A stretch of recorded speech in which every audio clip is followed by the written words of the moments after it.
This is Spidey1958, and welcome to my classes video, options and tips, core classes, whatever I called it. You know what it is. This one's about the Cleric. So let's go ahead and select the Cleric. Some people said they would like to see more detailed builds.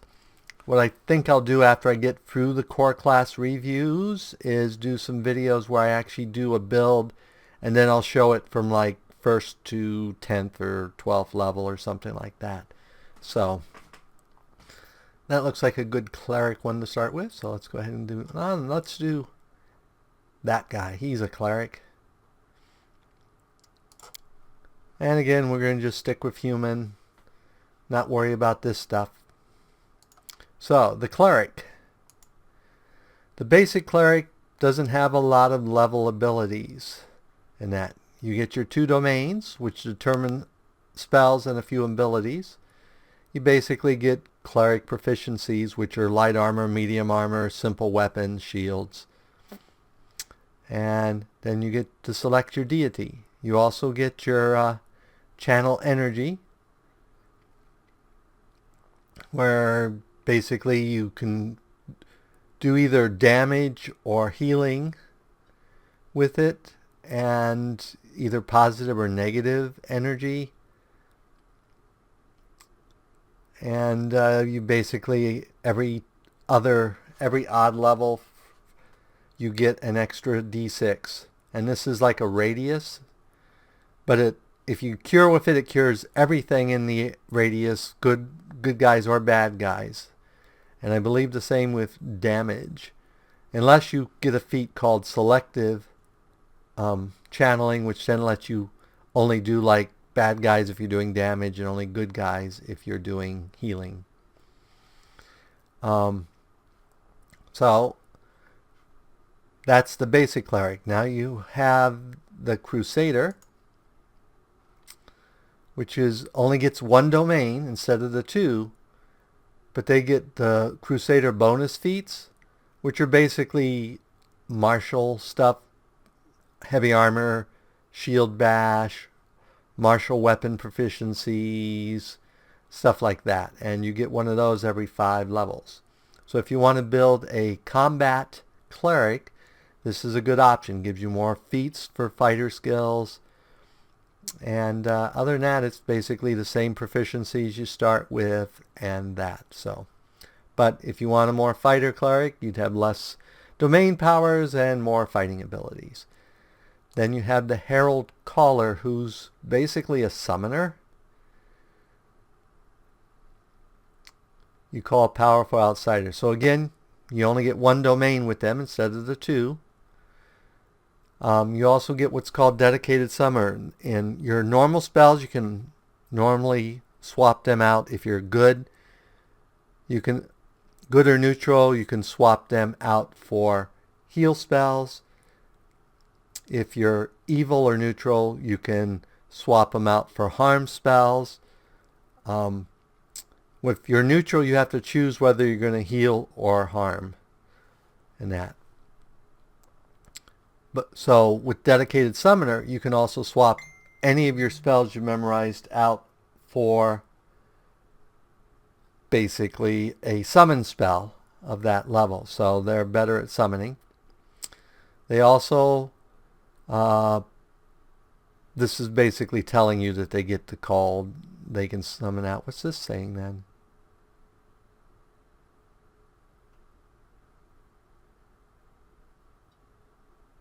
Oh, you don't get proficiency with medium armor or shield, so you get less armor with them. Then at 4th level, you basically get the equivalent of the feat augmented summoning, which means all your creatures get +4 strength, +4 con. And then at 8th level, you get the feat superior summoning, which if it summons more than 1 creature, then you get 1 additional creature. So if it does 1 to 3, you would get 1 to 3 +4. Next you have, and I have no idea how to say this, Ecclesiarchon. And that. They actually get the 2 domains, you're channeling. the same deity selection.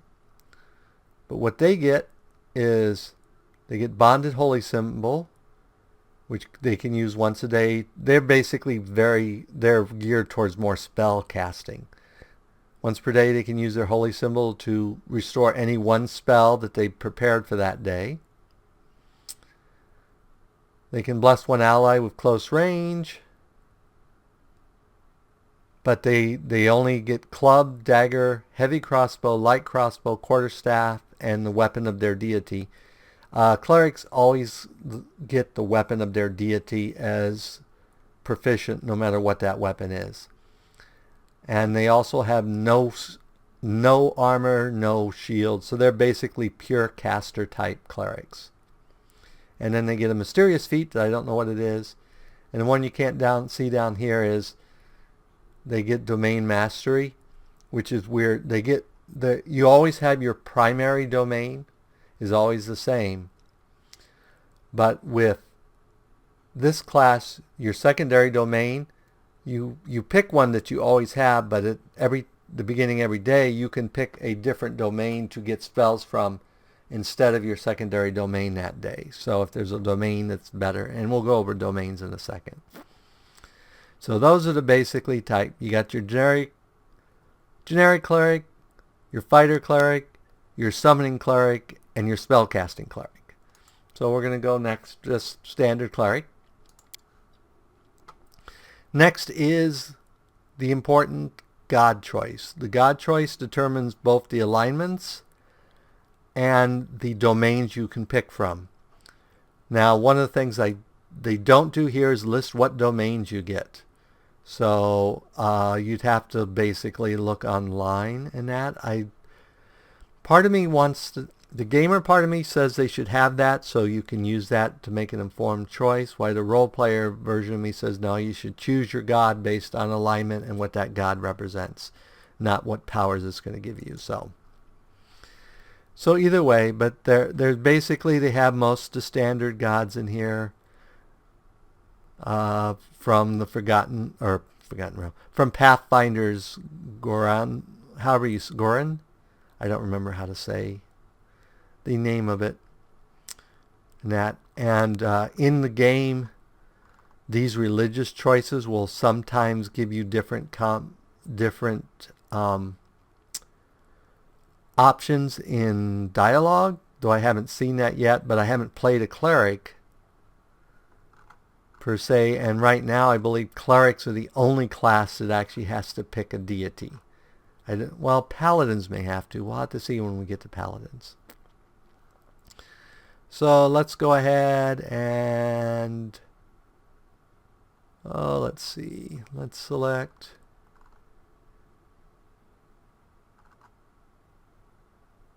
that's an evil one. That's a good one. We'll go ahead and select Sherilyn. So the next thing you select whether you're going to channel positive or negative energy. Gonna do positive because that's the healing one instead of the damage one. Okay. So since we chose that god, these are the domains we get. Now each domain has abilities. Like the air domain here gives us lightning arc. We can unleash an electrical target a foe within 30 feet. Does 1d6 of electricity plus 1 point for every, and you can use this ability a number of times per day, 3 plus your wisdom. So it basically gives you an electrical attack you can use, 3 plus your wisdom times a day. At 6th level, you get resist electricity 10, and that increases, so at 20 at 12, and at 20 if you're immune to electricity. Animal domain. Animal domain is actually one of the ones that I'd never looked at before and really thinking about nowadays, because at 4th level you gain service of an animal companion. Your effective druid level for this companion is equal to your cleric level minus 3. So you would count as 1st level, though there's a feat you can take that would let you actually have the animal companion be at your level. So this is a great one if you want to have an animal companion traveling with you, and that while still being a cleric. Charm domain. This one you have the dazing touch. You can cause a creature to be dazed for 1 round as a melee attack. And it could be useful sometimes, but again, like most of these abilities, you can use it 3 times a day plus your wisdom modifier. And that doesn't go up, so basically the only way to raise that is to raise your wisdom modifier. At 8th level, you can cast Charm Person as a swift action with a DC of 10. Whoops. With a DC of 10 plus half your level plus your wisdom. But this one you can use a number of times equal to your caster level. So basically you can throw, at 8th level, you can throw 8 charm spells a day as a swift action, which can be effective. So a lot of these domain powers are really powerful. So you want to, any design of cleric you want, you're going to want to take the domain powers you want to make sense to the character into consideration. So you've got the good domain, gives you the touch of good, which basically gives you for 1 round bonus on attack rolls, skill rolls, ability checks, saving throws equal to half your cleric level. So again, at say your 10th level cleric, you can give someone +5 to hit for 1 round by just, now it's a standard action, so you're not doing anything else, but you get to do that per day. The other thing good you get from good is 8th level, you can make your weapon, make a weapon you touch a holy special weapon for a number of rounds equal to half your cleric level. So at 8th level, for 4 rounds, you can make any weapon you want holy. But you only get to do this once a day plus 1 for every, so at 12th you could do it twice a day or stuff like that. But there are a lot of advantages in the right fight of having a holy weapon. Luck domain. Basically, you can once a day touch a willing creature as a standard action, giving it a bit of luck. So for the next round, anytime they roll a d20, so for anything, saving throws, confirming criticals, hits, multiple hits, they can roll twice and take the best result. And again, you can use that ability a number of times per day equal to 3 plus your wisdom. So I could see a lot of times where that would be really useful in the big fight where you want to really get that crit. Again, you'd have to do it in advance, but if you want to really make sure the fighter hits and hits hard, that's a way you could do it. At 8th level, you can call your deity to give you unnatural luck. This ability functions like bit of luck above, but affects the cleric and lasts for half your cleric round. So you basically can do that for, as a cleric, you can call at 8th level for 4 rounds. You get to roll 2 dice for every roll and take the best one. I mean, that's, I think, a powerful ability. Next is protection. This one is rare. It gives you a ability that affects all the time. So just taking this domain, you have a +1 bonus on saving throws that increases by 1 for every 5 levels. I mean, that's just a constant. Resist touch, you can basically touch an ally to grant them resistance for 1 minute, which is 10 rounds, I believe. When you use this, basically what you're doing at this point is you're transferring your resistance bonus to that person. And you can do that at your normal 3 plus your wisdom. At 8th level, you get aura protection. You can emit a 30-foot aura for a number of rounds per day equal to your cleric level, which grants a +1 bonus to armor class and resists 5 against all elements. And those go up. The deflection bonus goes up 1 for every 4 levels you possess beyond 8th. And at 14th, your elemental goes to 10. And these rounds don't have to be consecutive. So you can do it for 1 round, not do it for a few rounds, and do it for 1 round again, and stuff like that. So I don't know why animal domain is in here twice. So artifact domain. This one, they've changed dramatically in some ways, the way I understood it to work. The way it works, it used to be you don't repair damage to objects, animate objects live, create objects from nothing, that sort of stuff. It really doesn't let you do that. It basically lets you grant a +4 bonus on all saving throws against effects that fatigue and exhaustion. You can use that for a number of rounds per day equal to your cleric level. And at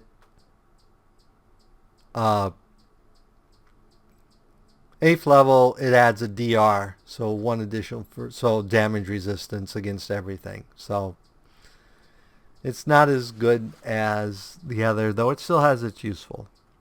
Chaos. Basically, you can imbue a weapon with chaos as a melee touch attack. I believe the dwarf cleric that you in your party has this actual domain. And these domains actually give you an extra spell at each level that you know. Sometimes they're cleric spells, sometimes they're actual mage spells, and that. So,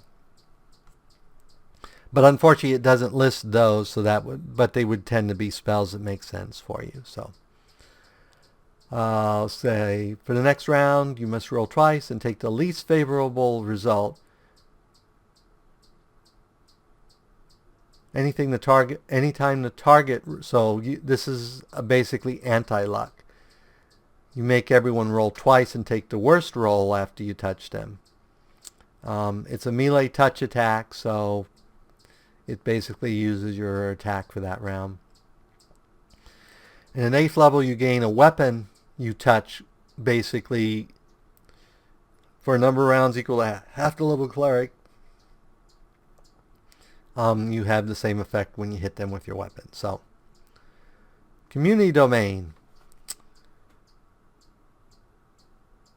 You can touch a creature for a standard action to heal it 1d6 points of damage plus 1 per cleric level. So, I mean, this is great. More healing. This touch also removes fatigued, shaken, and sickened conditions. You can also use this ability, and it's the usual 3 plus your wisdom. Guarded Hearth. At 8th level, you can create a ward that protects a specific area. Creating this ward is a full round action, so it would take you an entire round to create it. All friendly creatures in the area receive a sacred bonus equal to your wisdom modifier on all saving throws and attack rolls while inside the warded area. The ward lasts for 1 hour per cleric level, and you can use this ability once per day. So it'd be great for around your campsite. Darkness Domain. As a melee touch attack, you can cause a creature's vision to be fraught with shadows and darkness. The creature touch treats all creatures as if they had concealment, suffering a 20% miss chance on an attack roll. What that basically means, they roll, they hit you, they have to roll again. On a 20%, they miss you despite what they rolled to hit. The effect lasts for a number of rounds equal to half your cleric level, minimum 1. You can use this ability a number of times per day, the standard. Moonfire. At 8th level, as a standard action, you can shoot a blast of divine moonlight from your eyes. Ooh, it comes out of your eyes? I didn't realize. Deals 1d8 damage for every 2 cleric levels, and the target is dazzled for 1 round. But it does 1d10 points of damage per cleric level for lycanthropes. So basically, it's a great anti-werewolf or were-rat attack. And it's 1 additional attack for every 4 levels, so 8, 12. You guys understand. Death Domain. As a melee touch, you can cause a creature to take 1d6 points of damage per round. This effect persists for a number of rounds equal to half your cleric level, minimum 1. You can use this ability a number equal to 3 plus your wisdom. So basically, you touch them, and for half your cleric level, they're taking a d6 damage per round. Death's Embrace. At 8th level, you heal damage instead of taking damage from channeled negative energy. If channeled negative energy targets undead, you heal hit points just like undead in the area. If you are undead, you do not take damage from positive energy instead. So, if you ever become a lich, you want to have the Death Domain. Which actually, people who get the Death Domain are probably more likely to become liches. Destruction Domain. You gain the supernatural ability to make a melee attack with a bonus equal to half your cleric level. So basically it's a smite attack. At the 8th level, you can emit a 30-foot aura of destruction for a number of rounds per day equal to your cleric level. All attacks made against targets in the aura gain a morale bonus on damage equal to half your cleric level, and all critical threats are automatically confirmed. These do not need to be consecutive. So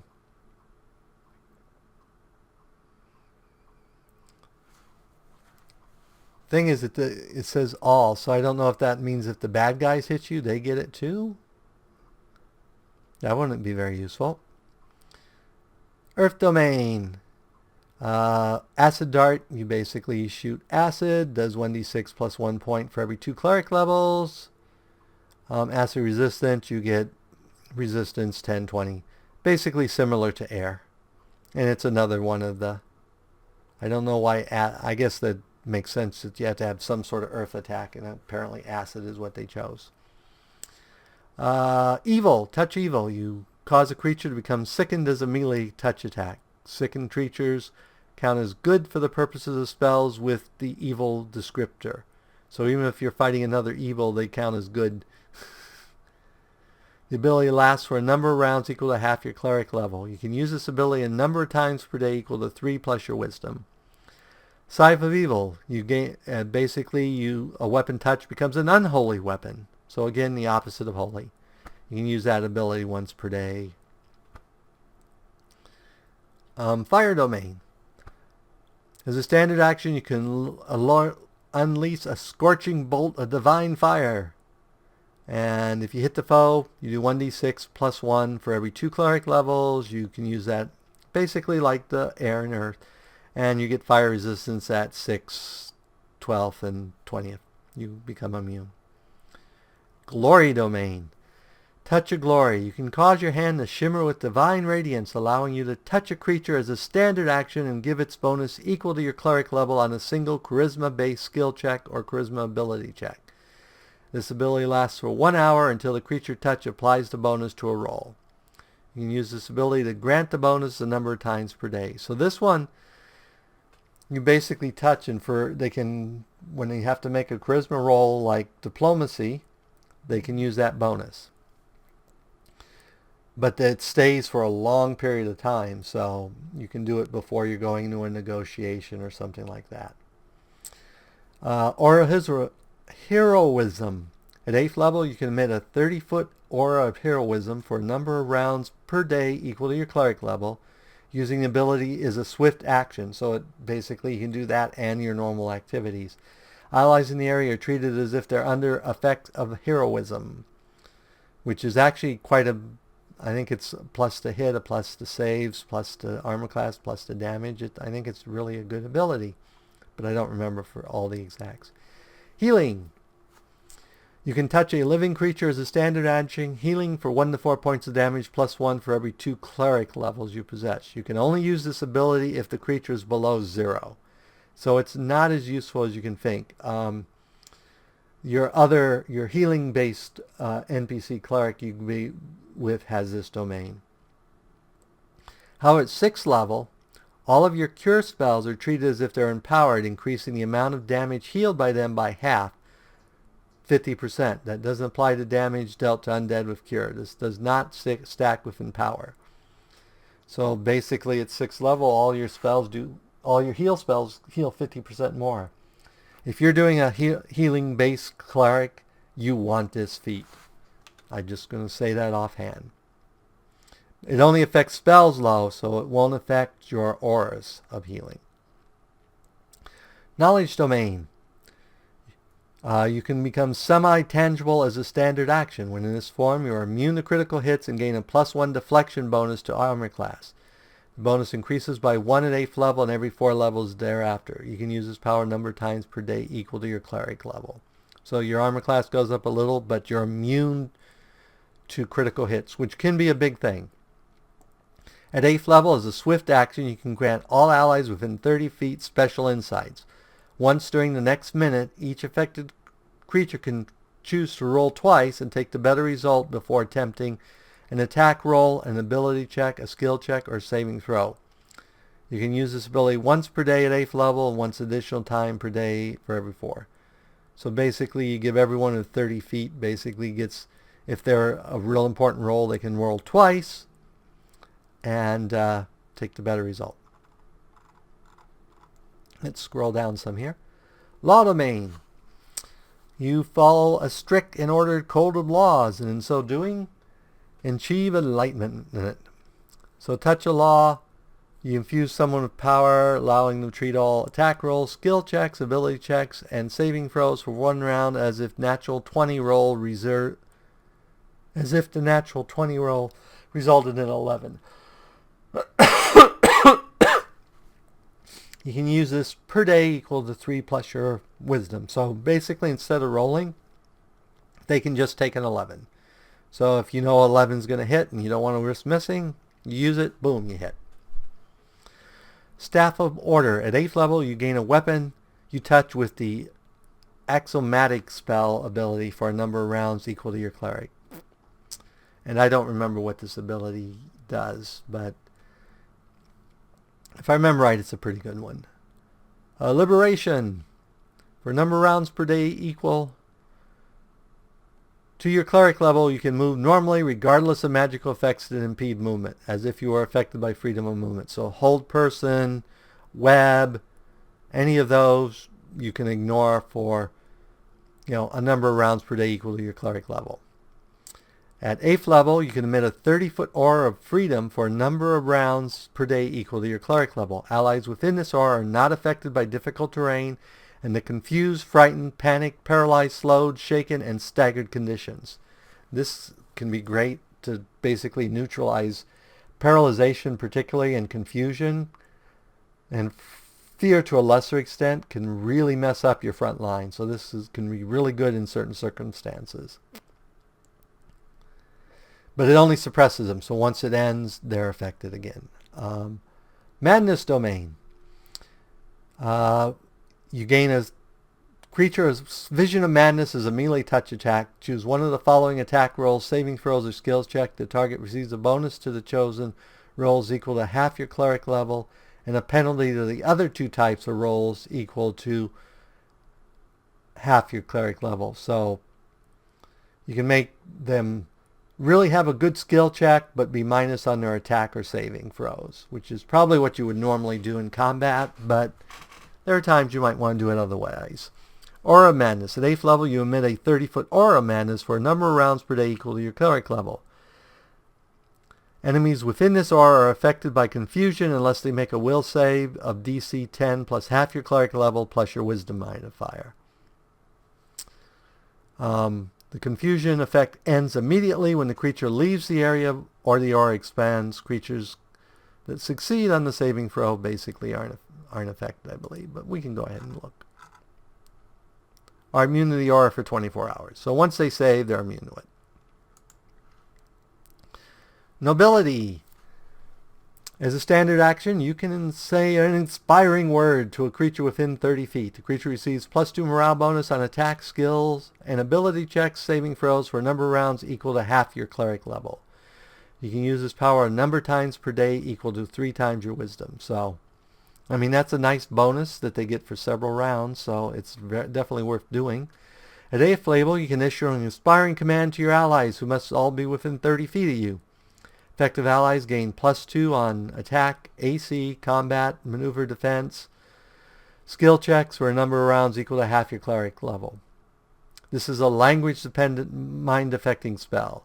So they have to speak your language and they have to have a mind. So it wouldn't work on like your animal companion probably. So I don't know. Maybe if it was your companion. I don't know. Plant domain. As a swift action, you can enlarge yourself for 1 round. If you were the target as if you were targeting a large person. You can use this power a number of times per day equal to 3 plus your wisdom. So it's a swift action, so you can become big, hit something, and then the end of the round you are no longer big. At 6th level, you can cause a host of wooden thorns to burst from your skin as a free action. While bramble armors infect any foe striking you with a melee weapon takes 1d6 plus 1 point of damage per 2 cleric levels. And you can use it a number of rounds per day equal to your cleric level. Repose domain. Whoops. I think I just selected that one. Nope. You see death not as something to be feared, but as a final rest. General rest, you can fill a creature with I can't say that word. Never mind. They're tired. Causing a living creature to become staggered for 1 round is a melee touch attack.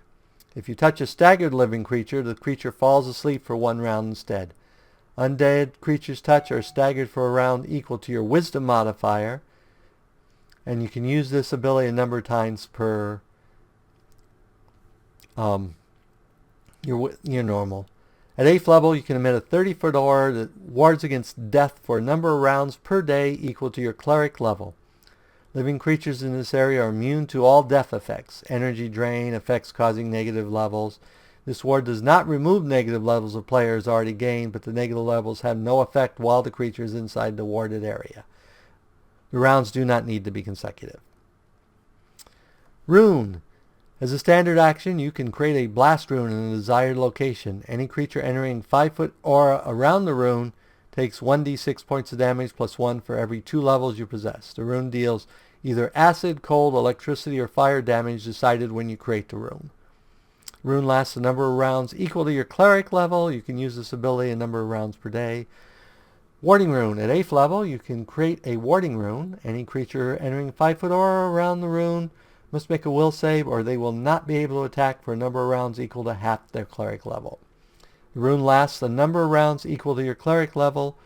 You can use the ability once per day at 8th and so the normal progression. So they can, if they enter it, they literally just can't attack. Strength. Strength Surge is a standard action. You can touch a creature, giving it great strength. For 1 round, the creature gains an enhancement bonus equal to half your cleric level, minimum plus 1, to melee attacks and athletic checks. You can use this ability a number of times per day equal to your wisdom modifier. And your higher level ability at 8th, Might of the Gods, you add half of your cleric level as an enhancement bonus to your athletic checks, which isn't that good unless you're really having to make athletic checks. Sun Domain. This one doesn't seem to have a lower level one, which seems strange.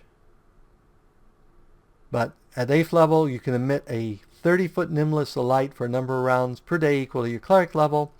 Any hostile creature within that radius must make a fortitude save to resist the effects of this aura.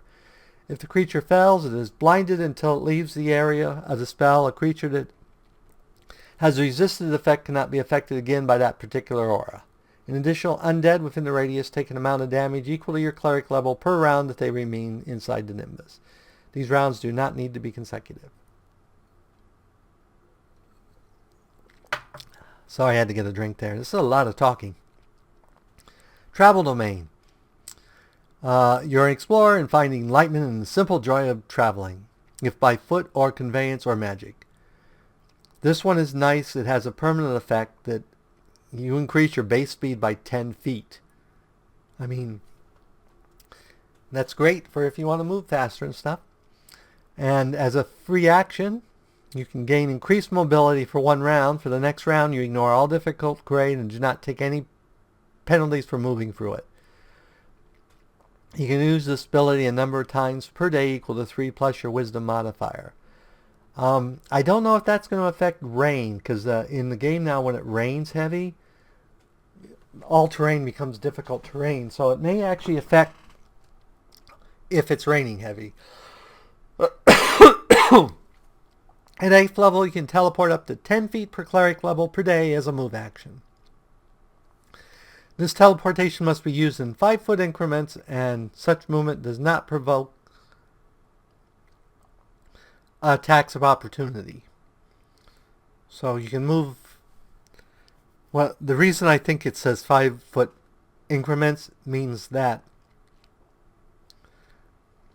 you don't have to move in a straight line. You can move around stuff, but you have to have a path to move there, but you don't get attacks of opportunity. Trickery. You basically in this one I've been missing that part. Some of these give you base skills, which I probably have missed on several of these. This one, if you take it, it gives you trickery or class skills. Sorry, gives you trickery and stealth as class skills. So if you want to be a thief cleric, take this, and you can be good at sneak. Both trickery and stealth will be a class spell for you, class skill for you. Can't talk. You can create an illusionary double of yourself as a move action. This double functions as a single mirror image and lasts for a number of rounds equal to your cleric level, or until the illusionary duplicate is dispelled or destroyed. You have no more than one copycat at a time. This ability does not stack with mirror image, and you can use it 3+. And since it's a move action, if you're fighting, you can summon this and still hit, because you get the swift action, the move action, and the standard action all in the same round. So I don't know if I've ever explained that before or if people understand that, but that's the case. Oops. At 8th level, you can make invisible yourself and any number of allies within 30 feet for 1 round per cleric level. These rounds do not need to be consecutive. So if you want to make a sneaky, tricky type cleric, there you go. War Domain. You are a crusader for your god, always ready and willing to fight to defend your faith. Battle Rage. You can touch a creature as a standard action and give it a bonus on melee equal to half your cleric level for 1 round, minimum +1. You can also do a number of times per day. And this is another one where it doesn't seem to have an upper ability. Water Domain.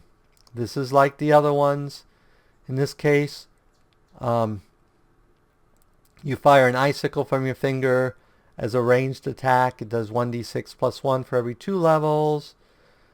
And you can use this a number of times per day. And at 6th level, you get cold resistance. 10, 12, you get 20. 20 if you become immune. And last but not least, Weather Domain. Stormburst is a standard action. You can create a Stormburst targeting any foe within 30 feet as a ranged touch attack. The Stormburst deals 1d6 points of damage for every 2 cleric levels you possess. In addition, the target is buffeted by winds and rain, causing it to have a -2 penalty on attack rolls for 1 round. You can use this ability a number of times per day. So it's similar to the Elemental, except you get the additional -2. Lightning Lord at 8th level, swift action, you can call down a bolt of lightning. You can call down a lightning a number of times per day equal to your cleric level. This ability otherwise functions as to call lightning spell. So that's a nice ability. So let's go up and do our example character here.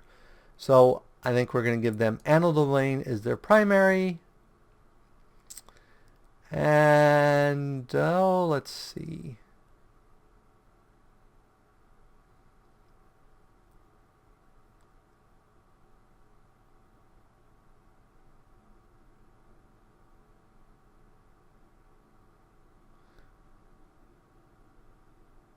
Let's make them charming. They'll give Charm Domain as the other. And you can see here it added. Here's the Charm Domain. Here's their Animal Domain. This is the power they get from it. This is the animal they get here. This is the power. So it does put it on your chart when you do it. So let's go ahead and do next. And the typical build for standard cleric that I would do is, first of all, you want wisdom. Wisdom is, and with a caster, if you're going to go pure caster to 20th level, you really can't have your starting stat lower than 15, and I really recommend it be at least 16, because otherwise you won't be able to throw 9th level spells when you get to 9th level, because you just won't have enough points to raise your main stat. If you're not worried about getting to 9th level spells, then lower. Some cases a multi-class, I could see it, but if you're going to be a pure one, you always as a caster want at least 15, and I really don't think you should ever take less than 16. Okay, we want to give him a 13 charisma specifically so he can have selective channeling. Then the other points depend. You could give him more wisdom if you're going to primary caster. This is going to be a generic cleric. So what we probably want is a little bit of strength,